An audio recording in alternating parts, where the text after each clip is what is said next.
Shri Krishna is the ultimate origin and refuge of all the forms of God. All the divine powers reside within him.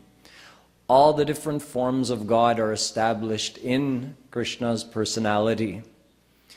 We also are dependent for our existence from Krishna. And Maya is also only activated through Krishna's power. So everything that exists is directly related to Krishna. Everyone, whether they be an individual soul or one of Krishna's swanch, one of the various forms of God, everybody's relationship is only with Krishna. And we also saw that a soul which has been under the bondage of Maya forever can only attain true happiness by attaining his soul, beloved, the soul of his soul, Krishna. That is the only way. There is no such divine happiness in this world. So the pleasures of this world cannot satisfy the soul. They only excite the mind. They look alluring to the mind, and the experience of the things in this world excite and agitate the mind, but they don't give consolence or happiness to the soul.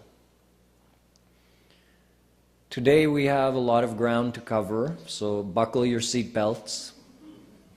We have to understand a lot to understand the remaining 6 verses of this Kripalu Trayodashi. So we'll get started on the next one right now.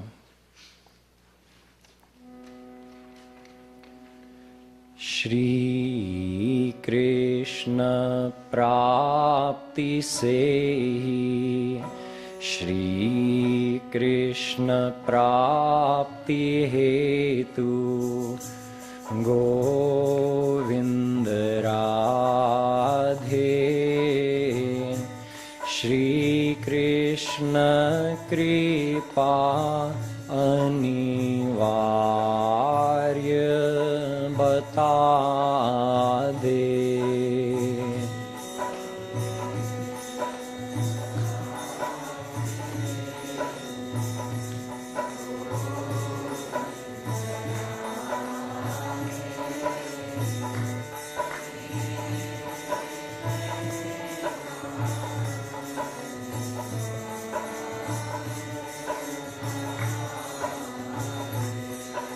Shri Krishna Kripa Anivarya Bata De.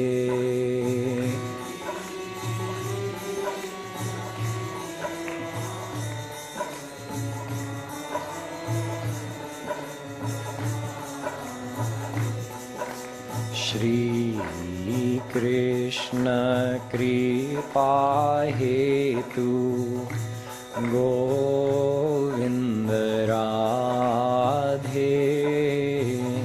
Sadhana Keval Bhakti Bata De.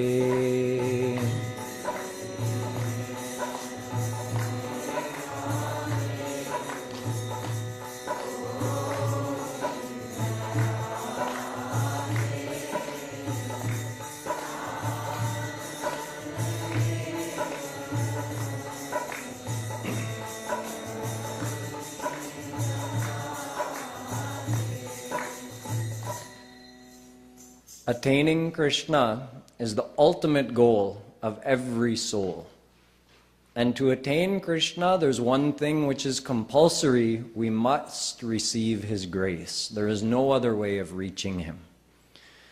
Nayamatma pravachanena labhyo na medhaya na bahuna shrutena yame vaish vrinute Tena labhyastasyesha atma vivrinute tanugvam swam. Kathopanishad. Not through any effort of our own can we reach Krishna, not through any amount of meditation, intellectual type meditation, not just by listening to spiritual philosophy, certainly not by debating about it, not through any of these intellectual efforts can we reach God, can we reach Shri Krishna.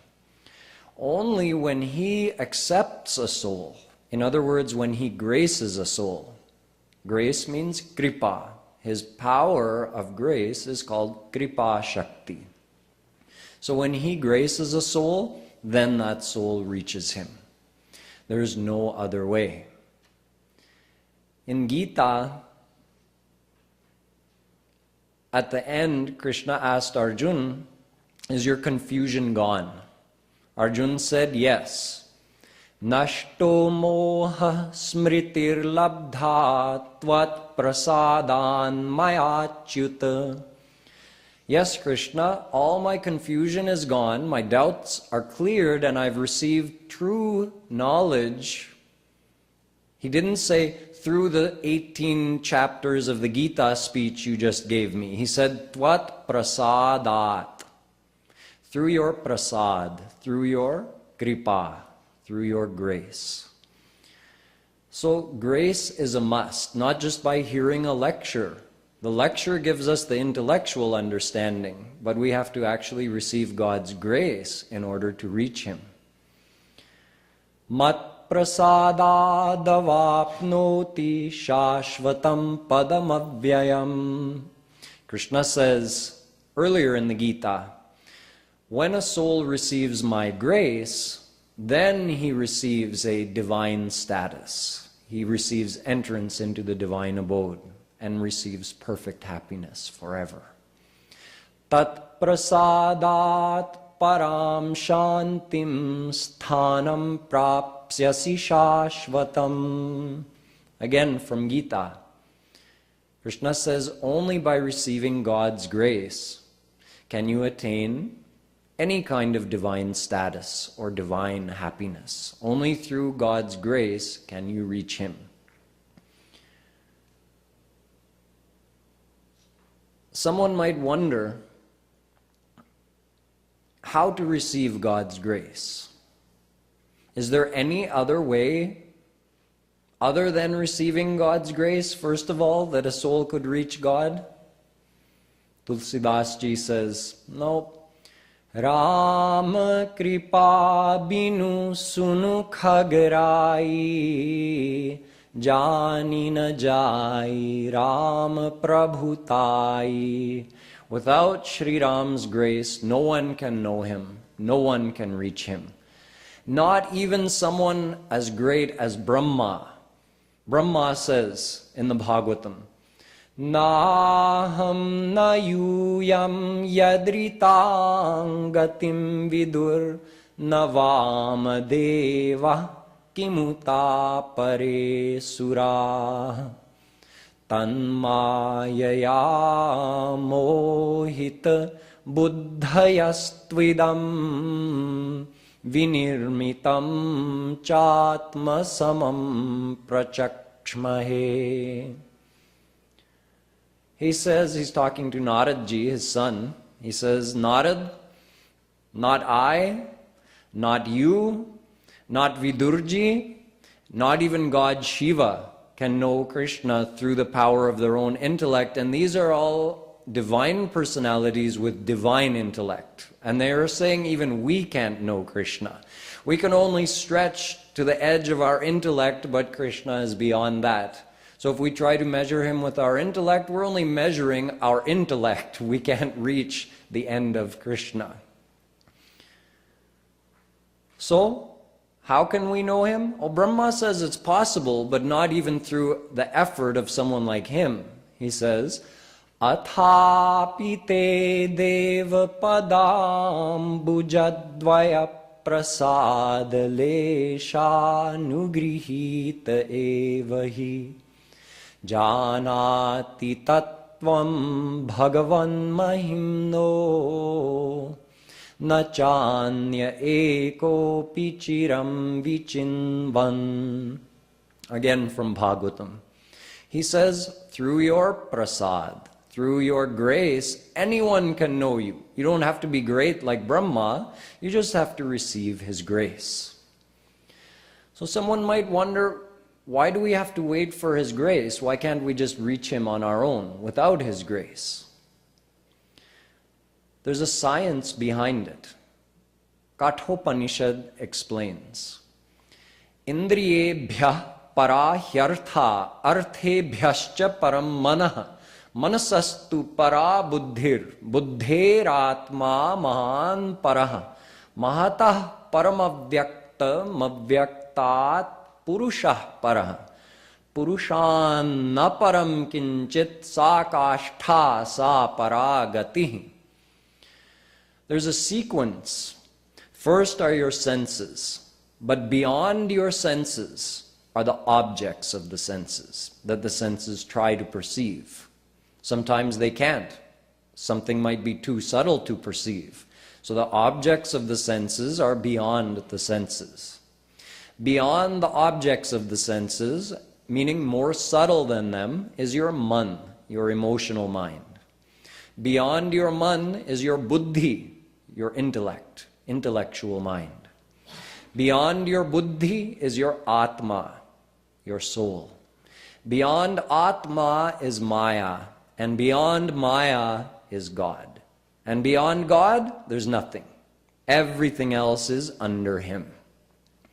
So when our own senses and mind and intellect can't even reach our soul or maya, how are they going to reach to God, who is beyond all of that?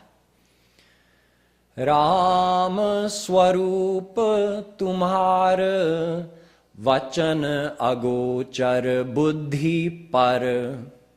O Ram, your divine form is absolutely beyond human intellect. So why is it so? It's very simple. Divyo hyamurtah purushah sabahya bhyantaro hyajah. Mundakopanishad. He's divine, and our senses, man and buddhi, are all mayic, material.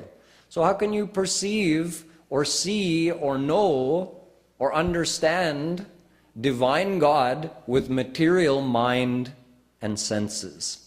It doesn't work. It's not possible.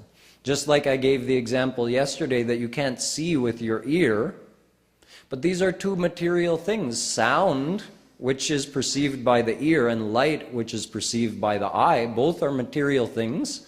And my eyes are material and my ears are material, so why can't my ears perceive light? Why can't my eyes perceive sound? No, there are certain limitations even within this material field. So how could those same senses which are bound by those restrictions within the material field, how could they go beyond that field and perceive God, who is divine? It's simply beyond logic. God is called Prerak, and our senses, our indriya, our man, buddhi, atma, everything is prerya. Prerak means God is giving life to. Prerak, prerya means we receive the life. Prerak, God is giving life. Prerya, we're receiving. So how could our senses, mind, intellect, who are receiving life from God and only exist due to that power He's giving us, how could they reach to Him? It's not possible. He is prakashak, and our senses, mind, and intellect are prakashya, meaning like God is shining the light on our soul. That light which reaches the soul comes down to our mind. That comes down to our senses and body and enlivens our whole being. So we're receiving the light, that prakash, from God. How could we then illuminate Him with those same senses? It's not possible. He is dharak, means He's upholding our very existence. We are dharyaman. So how could those same senses, mind, and intellect, which are their existence is being upheld by God, how could they themselves reach up to God or grasp God? It's not possible. God is unlimited, and our senses and mind are limited. So with a limited mind and limited effort, how could we reach anything unlimited? Again, not possible. So with our limited mind, limited body, we can make a limited amount of effort. And with our limited amount of effort, we would be rewarded exactly according to how much effort we made. So you do some good actions, you'll be rewarded with a better destiny in your next life, or maybe some enjoyment in Swarg. You do a limited amount of bad actions, you'll be given the same limit of suffering in your next life, or possibly in Narak. So the reward and punishment is always exactly according to the amount that we do. When our goal is to attain the unlimited, then how could any amount of limited effort result in that? So this is why God is completely beyond us. In fact, that's his very definition. Ved says, Brihati Bringhayati iti tat param Brahma. The word Brahm means Brihat, Brihati. It means God is unlimited. He's the greatest. So no one could be as great as him or greater than him. So no one can reach him. But Bringhayati is another meaning of the very same word, Brahm, which means if God graces a soul, he can make that soul as great as him. In other words, with God's grace, you can reach him, you can know him, you can perceive him, experience him. But he brings you to that level with his own power, with his grace. We can't reach him on our own. So this is why Sri Maharaj Ji says, Shri Krishna Kripa Anivarya Batade. It is absolutely compulsory to receive Krishna's grace if we wish to reach him. So how to receive that grace? There must be something we have to do to receive his grace. Otherwise, if it was just up to him, meaning, okay, I'm waiting for your grace, Krishna. In the meantime, let me go about my worldly business and remain attached in the world and keep multiplying all my worldly desires. And whenever you're ready, go ahead and grace me. I mean, you've already graced Tulsi, Meera, Surdas, Tukaram, Nanak, Vallabhacharya, Shankaracharya. All these saints have received your grace. So I guess you're just waiting a little bit longer to grace me. No, it doesn't work like that. God is ready and willing. Krishna he's watching us every moment. When can I grace this soul?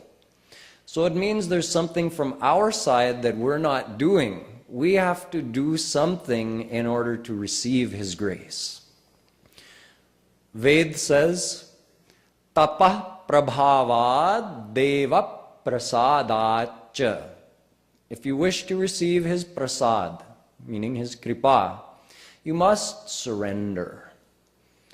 Yo brahmanam vidadhati purvam yo vai vedanscha prahinoti tasmai tagvangha devamatma buddhi prakasham mumukshurvam sharanamaham prapadye. Shvetashvataropanishad. Sharanam aham prapadye means, Krishna, I surrender to you because I want to receive your grace so that I can reach you. This is what Ved says. So Krishna is waiting to grace us, but to receive his grace, we have to surrender. Tameva sharanam gaccha sarva bhavena bharata tat prasadat param shantim sthanam prapsyasi shashvatam. Gita. Krishna says, Arjun, surrender to God wholeheartedly. Means full surrender, 100%. Then he will grace you, then you'll attain him. So we surrender, he graces, we attain him. Mameva ye prapadyante maya metam taranti te. Gita. Krishna says, no one can cross Maya on their own and they would have to cross Maya to reach him. So he says, Maya is my power and no one can cross it on their own, but if they surrender to me, I take them across Maya and I bring them to me, and then they stay with me forever. So again, surrender comes first, then he graces us. Mamekameva sharanam atmanam sarvadehinam. Bhagavatam. Krishna tells Uddhav, I am the soul of all the souls. So I'm their ultimate refuge. They all have to surrender to me. Sharan, sharanagati means surrender. Someone might think, doesn't that mean God's grace is conditional? He's said to be akarana kripalu. He graces without any reason, without any condition. So why is he saying, no, first you surrender, then I'll grace? That means it's conditional. Kripaluji Maharaj says no, because the definition of surrender means doing nothing. Doing nothing is not a condition. And doing nothing means become like a newborn baby. A newborn baby is completely surrendered to his mother. He can't do anything for himself. He can't even hold his own head straight. He can't roll over. His mother has to hold him, bathe him, make him sleep, burp him, clean him, dress him, feed him. She does every little thing the mother does, because that child is 100% surrendered. So the mother does 100% kripa. As the child grows, the child gains the ability to do some things for himself. So to whatever percentage the child starts doing things for himself, that means he's not, that same percentage he's not surrendered. And that same percentage his mother stops doing for him. When he gets old enough to do everything for himself, it means now he's not taking refuge in his mother. He's not surrendered to her, so she doesn't do anything for him. He does everything for himself. Similarly, if a soul is 100% surrendered to God, God takes full responsibility for that soul. And if we are 50% surrendered, he takes 50% responsibility. If we're 1% surrendered, he takes 1% responsibility.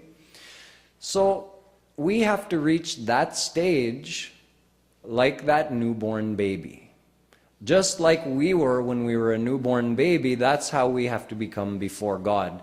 We don't have to become like that in the world. We don't have to become helpless in the world. I'm saying from inside, before God, we have to become like that newborn baby. That is surrender. And that means doing nothing. So that's not a condition. If someone is giving away a free supply of milk, he says, just come and take it, but you at least have to go with a fit vessel, a container in which to receive that milk. If you go with a cracked pot and say, give me milk, they'll say, how can I give you milk? There's nowhere to put it. You have to have a proper vessel. So, in fact, we can think of it like this. God is already gracing us. He's omnipresent, and His grace is omnipresent. So we have to open our heart to receive it. That's another way to understand surrender. Just like if it's pouring down rain outside. You take a bucket out to collect rainwater and you turn it upside down. And then blame the rain. Not a single drop went in my bucket. You're so stingy. The rain will say, turn your bucket right side up. I'll fill it in 1 second. So God says, I'm waiting to grace you, but where do you have to receive the grace? In here, in your heart. So our heart and mind have to be turned towards God. That is surrender. So it's not really a condition. Because God is already gracing. But since we have free will, we have to surrender our own mind to Him in order to receive that grace. So in order to reach that point, like becoming like a newborn baby again, reaching the point of doing nothing, to reach that point, we have to do something. That something is bhakti. So Sri Maharaj Ji says, Shri Krishna Kripa Hetu Sadhana Keval Bhakti Bata De. In order to become surrendered to Krishna, we have to do bhakti, because no one can just become surrendered instantly. Right now, our heart is turned away from God and towards the world. So how will we turn it towards Him? Through bhakti. It's a gradual process. This is why the scriptures say, Bhakti revainam nayati, Bhakti revainam darshayati, Bhakti revainam pashyati, Bhakti vasha purusho, Bhakti reva bhuyasi. Ved. Only through bhakti can a soul reach God. Because bhakti purifies your heart. And to whatever, actually bhakti means surrender. But you become surrendered gradually. So you do bhakti, you start becoming surrendered, you start receiving His grace, that purifies your heart. So as your heart gets cleaned, you become more surrendered and your faith increases. So that process of bhakti, that process of becoming surrendered, cleans your heart and gets you to that point where you become completely surrendered. What about other paths? Gita says, no. Naham vedair na tapasa na danena na chejyaya shakya evam vidho drashtum drishtavanasi mam yatha bhaktyatvananyaya shakya ahamevam vidhorjuna ityadi. Not through any other means, not through studying the scriptures literally, not through any amount of good actions or charity, not through any amount of rituals or religious formalities. Krishna is saying this. Only through bhakti can a soul reach me. He says the same thing in the Bhagavatam. Adyantavanta evaisham loka karma vinirmita dukkho darkastamo nishtha chudrananda shucharpita. He says all those other paths keep you within the field of Maya. So their result that they give you will always be limited, because all the other paths you do through your own effort. They're not a direct way to receive God's grace. Only surrender, only bhakti is the direct way to receive God's grace. Every other path is good if it improves, elevates the sattvic quality of your mind, but it can't result in God realization. It can only result in some improvement of yourself in this world. And it keeps you bound in the cycle of birth and death and under Maya. Bhaktyahame grahya shraddhayatma priya satam. In the next verse, Krishna goes on to say, I am only attainable through bhakti. Any other way? Na sadhayati mam yogo na jnanam dharma uddhava na swadhyayastapastyago yatha bhaktirmamorjita. I am not attainable through yoga, jnana, dharma, swadhyay, tap, tyag, not through any of these other paths which are described in the scriptures, but they are not the path to reach God. They're just the path to elevate yourself a little bit. Improve the sattvic quality of your mind. They cannot take you to God. He says, Dharma satyadayopeto vidyava tapasanvita madbhaktyapetam na samyak prapunati. Even the highest form of dharma, the greatest good actions, and the highest form of jnana and yoga, even those cannot fully purify your heart without bhakti. So even they are dependent on bhakti, Krishna says in the Bhagavatam. This is why Tulsidas claims in the Ramayana, Bari mathe baru hoy ghrita, siktate baru tela, binu hari bhajan na bhavatariya, yah siddhantaya pela. Even if someone could accomplish other impossible things, like churning water and getting butter, or squeezing dry sand and getting oil out of it, yet they could still not attain God without doing bhakti. So every other path is dependent on bhakti. Every practitioner of any other path must eventually come to the path of bhakti.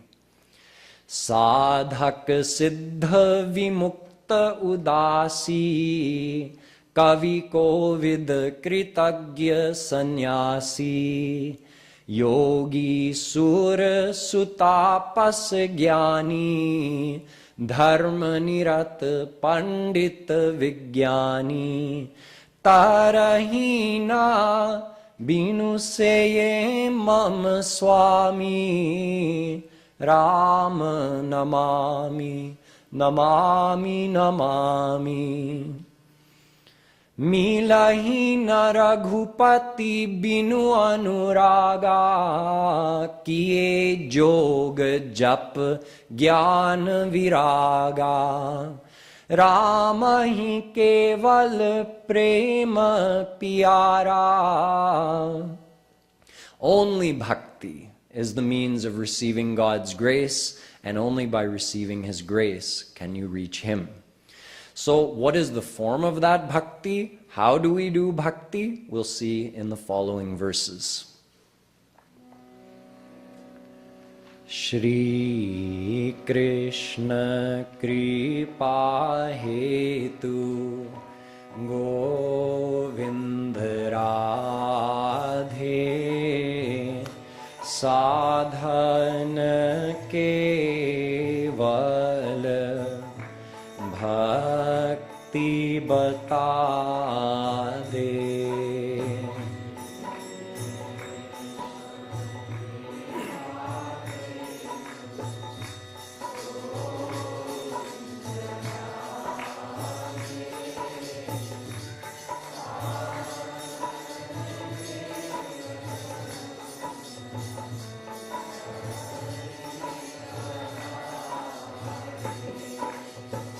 Sadhana keval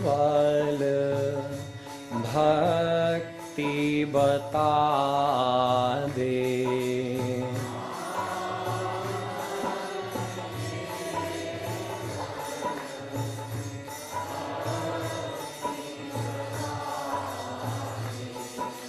Bhakti man se ho nitya Govind Radhe Bhav Nishkam Ananya Bata De.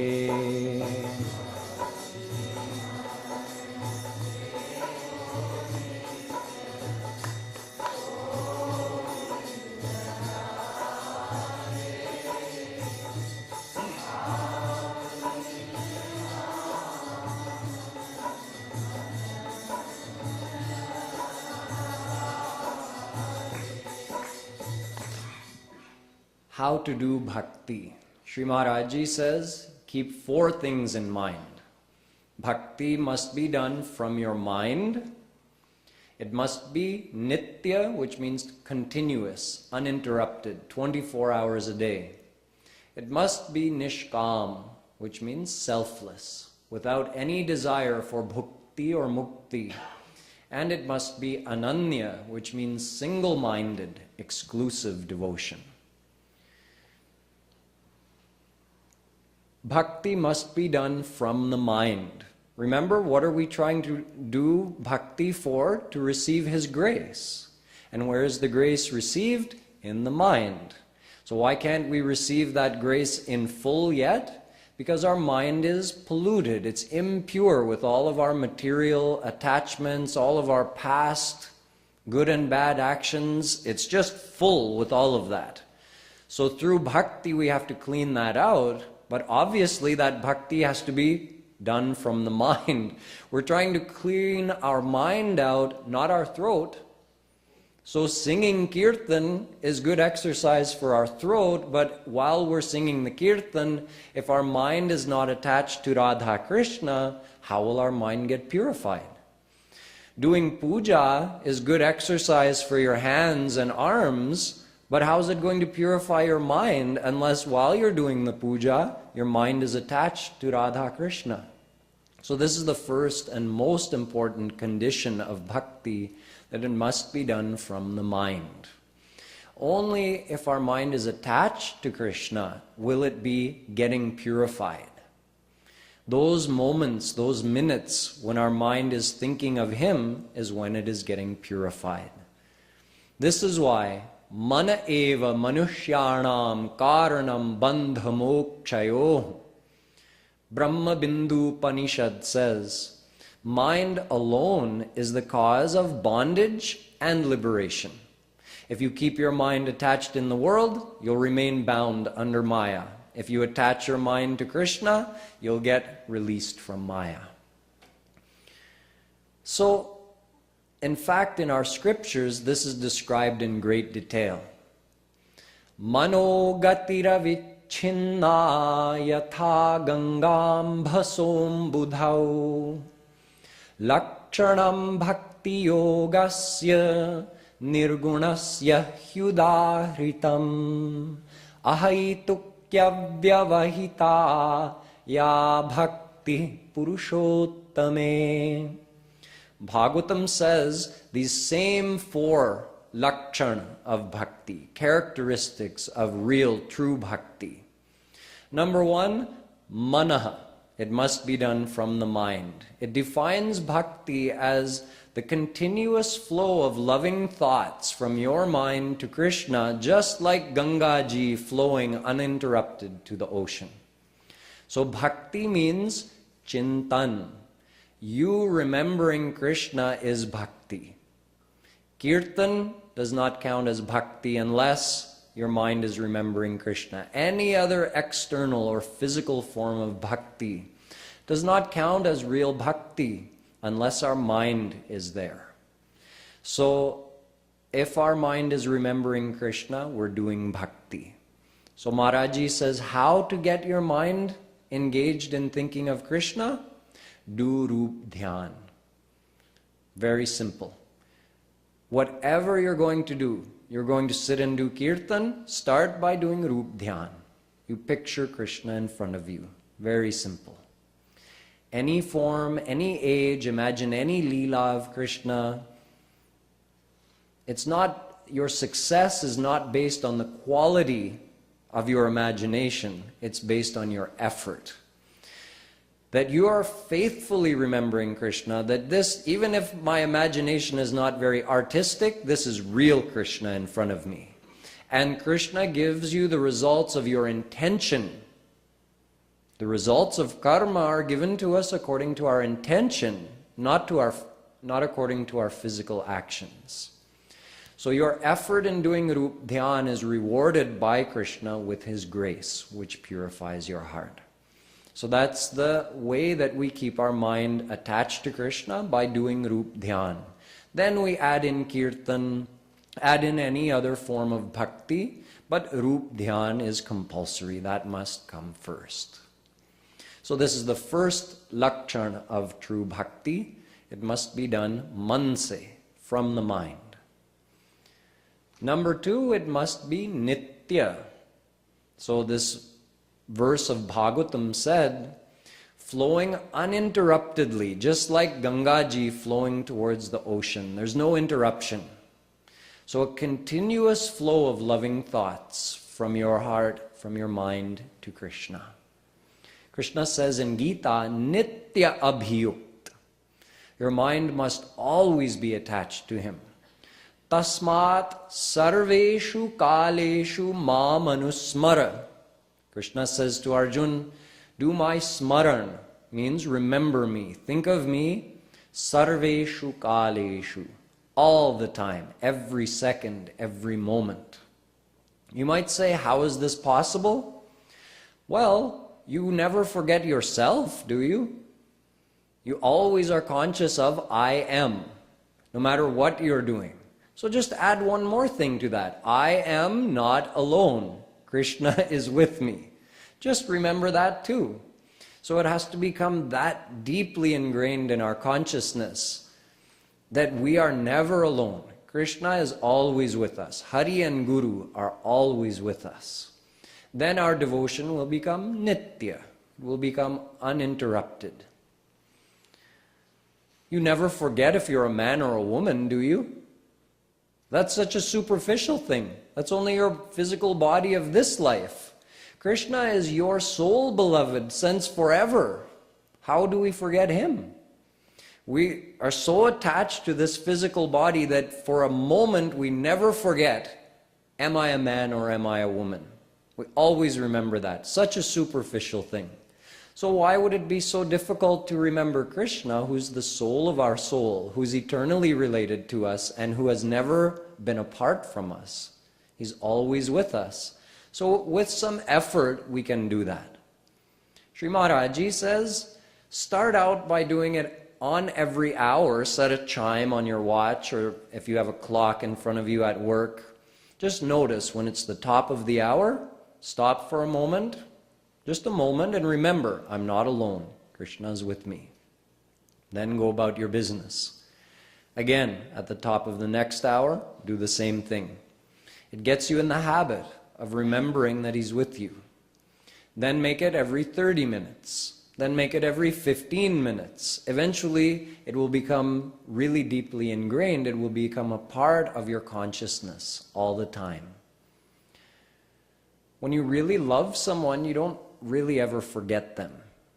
Even if you're not consciously remembering them, your attachment to them is felt in your heart. All of you who have children, remember your children 24 hours a day. Some part of your heart is with them 24 hours a day. That's bhakti. You're doing nitya bhakti of your children. So do the same thing for Krishna.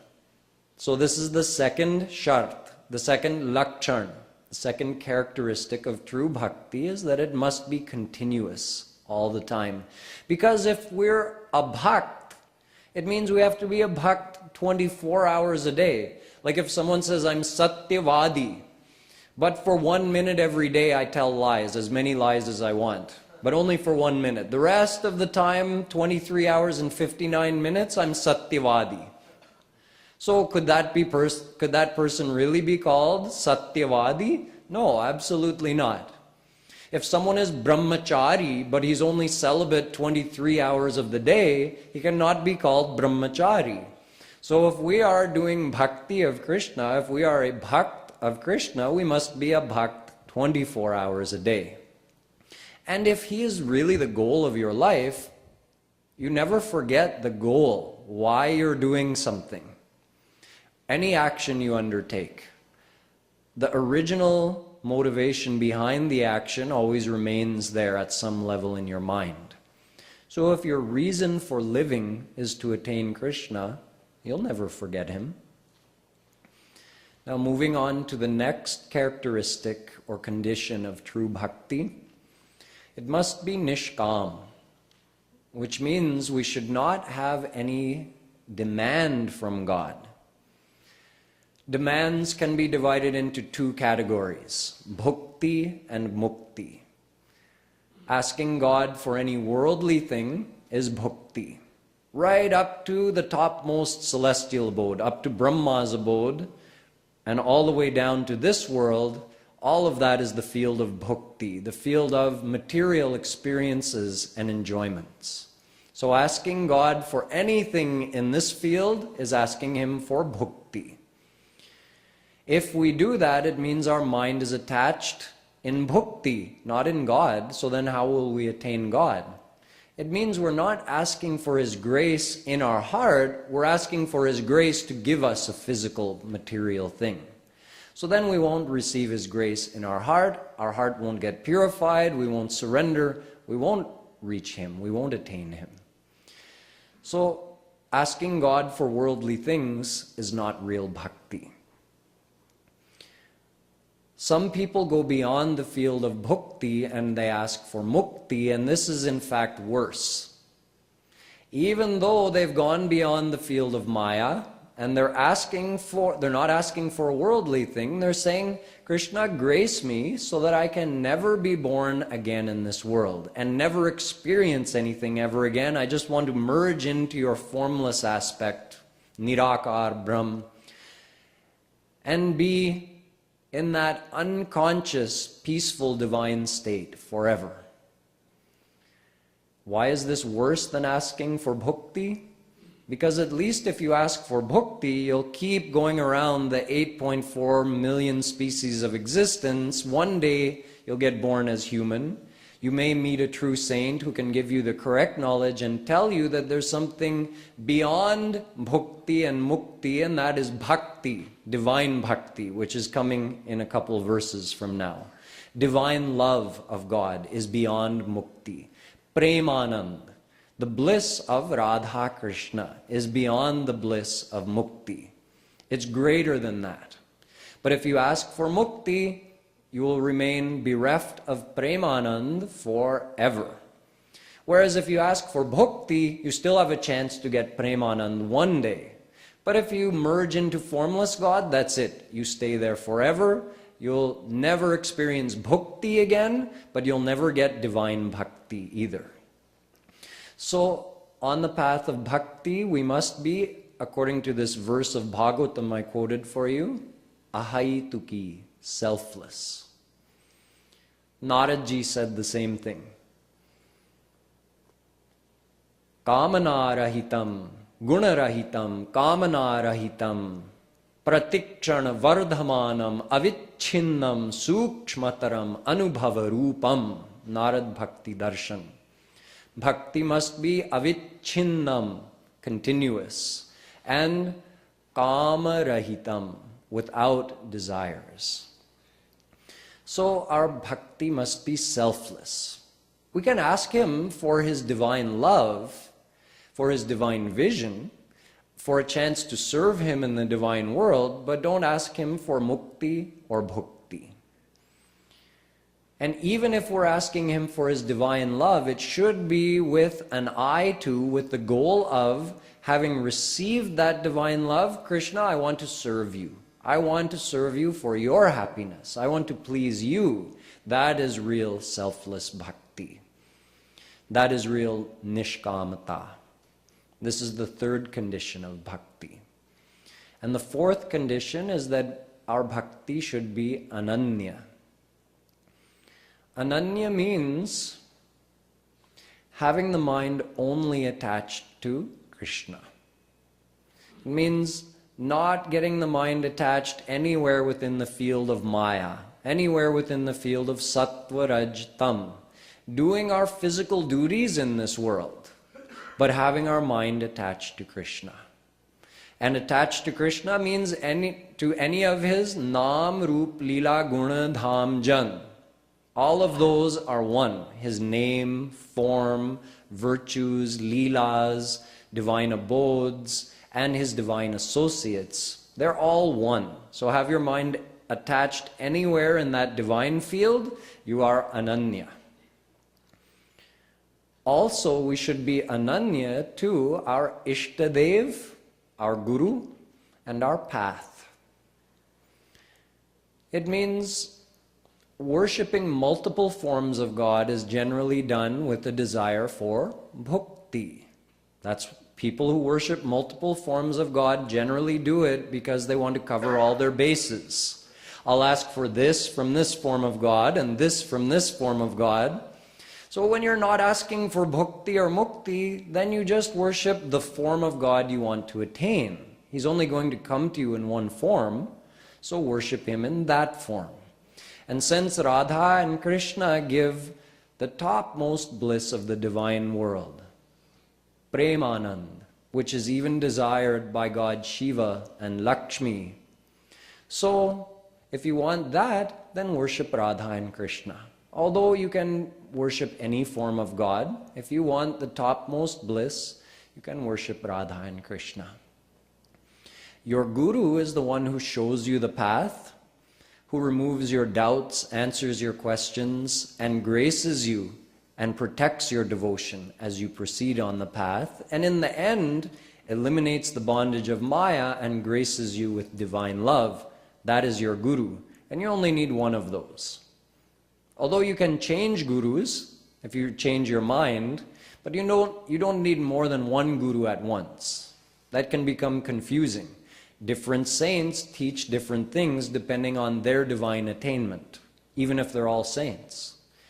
And our material intellect cannot reconcile all the differences in their philosophies. So we end up getting confused if we keep going here and there.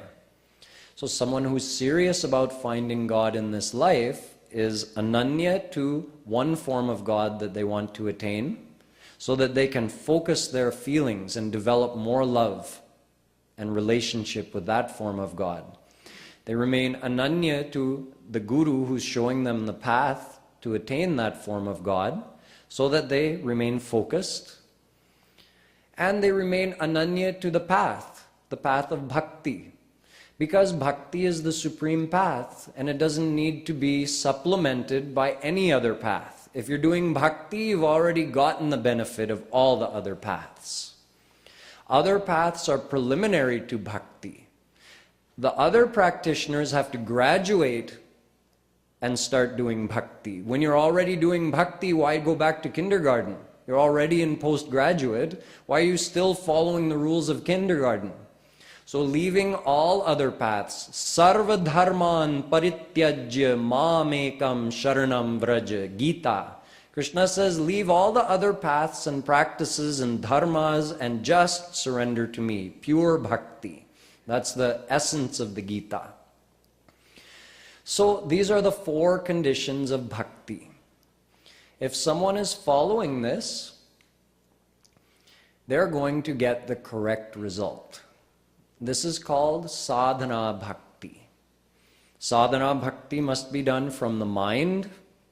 It must be uninterrupted, selfless, and exclusive. And if someone practices that, then they're going to go to the next stage of bhakti, which is called bhav bhakti, and then their heart is going to get fully purified. And when it's fully purified, they'll get Swarup Shakti, which will divinize their heart, and then Guru will give you divine bhakti, which is also called prem, or divine love. So how that happens, we'll see in the verses to come.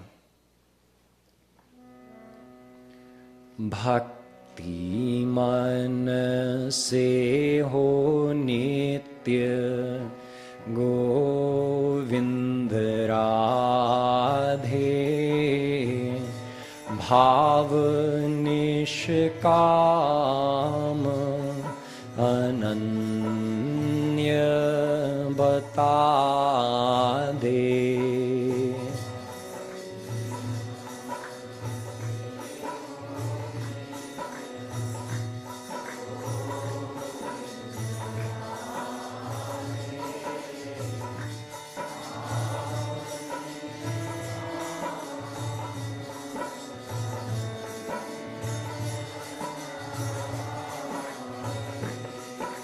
Bhav nishkam ananya bata de.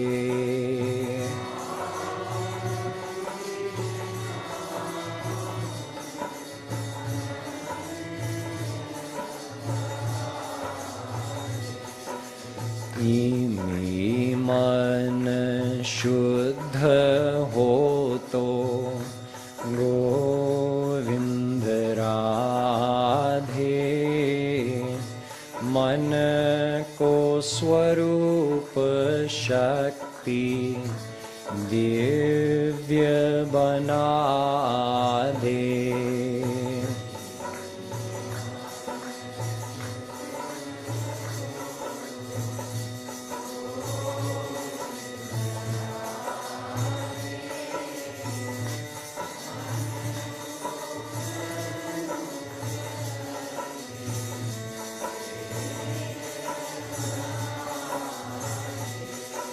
मन को स्वरूप शक्ति दिव्य बना दे।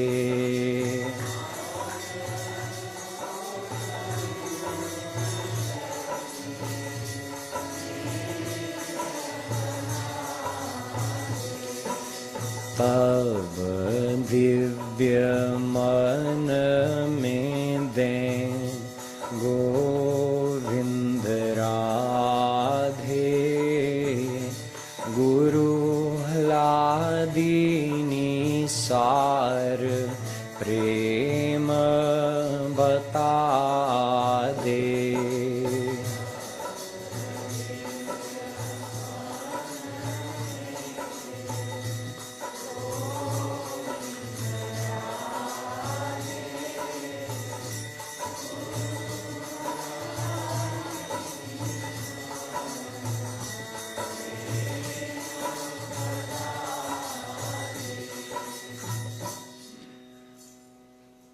So the bhakti we have to do, this bhakti which Sri Maharaj Ji just described with these 4 characteristics, that is called sadhana bhakti.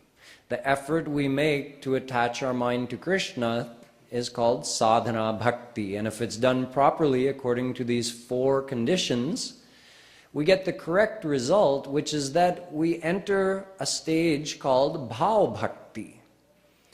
Bhaktya sanjataya bhaktya. Bhagavatam says bhakti leads to bhakti, which leads to bhakti. There's 3 main kinds of bhakti. Sadhana bhakti you do, then you receive the state of bhav bhakti. That means if you're doing sadhana bhakti correctly, your mind actually starts to get attached to Radha and Krishna. And when you chant their name and remember them when you're doing Rup Dhyan, you actually feel bhav in your heart. Your heart melts, tears might come, you might feel a thrill in their remembrance. This is bhav bhakti. This means your mind is getting attached to them. So it means you're doing sadhana bhakti correctly. And you keep doing that, your bhav bhakti keeps increasing. While this is happening, your heart is getting purified.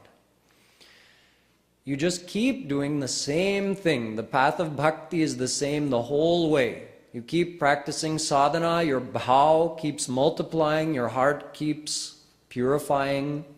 And when your heart is fully purified, manako swarup shakti divya banade.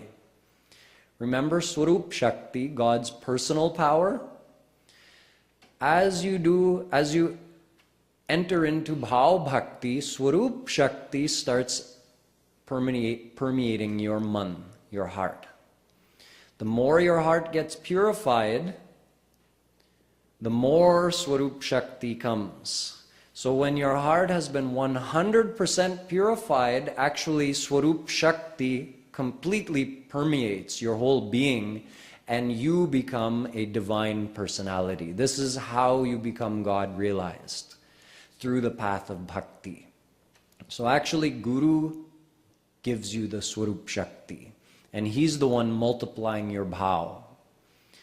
So when this happens, when we reach that stage, when our bhav bhakti is complete and our heart purification is 100%, then we receive the full effect of swarup shakti, which divinizes our senses and our mind. Now we are ready to receive prem. Prem is also called prema bhakti. Remember I said 3 kinds of bhakti. Sadhana bhakti you do, bhav bhakti you receive through your Guru's grace if you're doing sadhana bhakti correctly. And in the end you receive prema bhakti, which is God's divine love.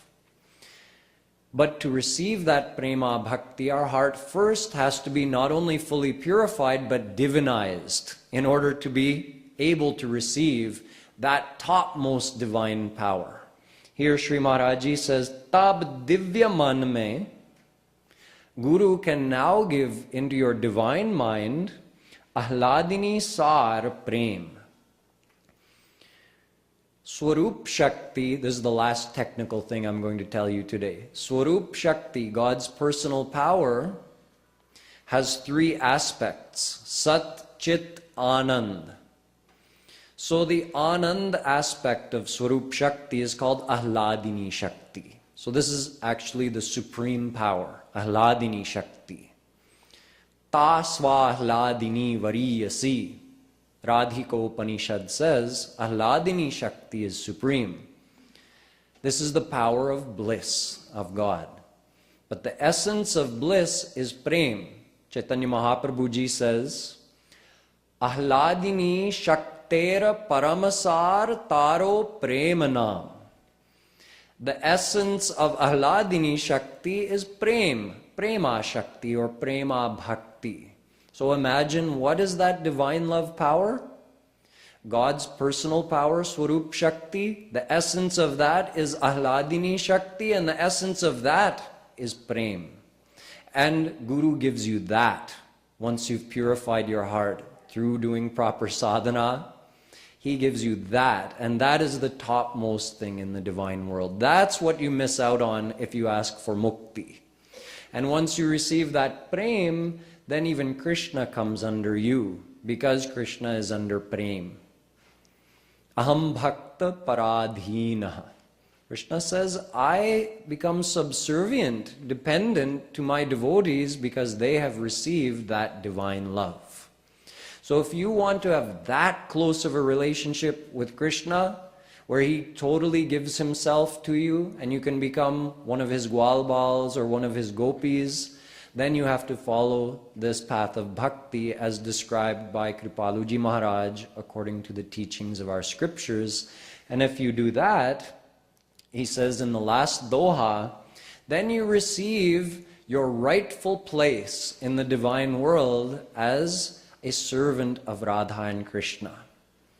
Jivera swarupahoya Krishnera nitya das. Chaitanya Mahaprabhu ji says, the true identity of a soul is that we are the eternal das of Shri Krishna. That is our identity, that's our nature. That's why we love to serve him. We want to serve him, we want to love him. We're his ansh, thus we're his das. But we're bereft of that position right now, even though it's our birthright as his ansh. So we have to do bhakti, receive his divine love, and having received his divine love, then we can enter into his divine abode, take part in all of his leelas, and get to serve him directly and personally, and in this way we attain the ultimate goal of our existence. And this brings us to the end of Sri Maharajji's Kripalu Trayodashi. Ta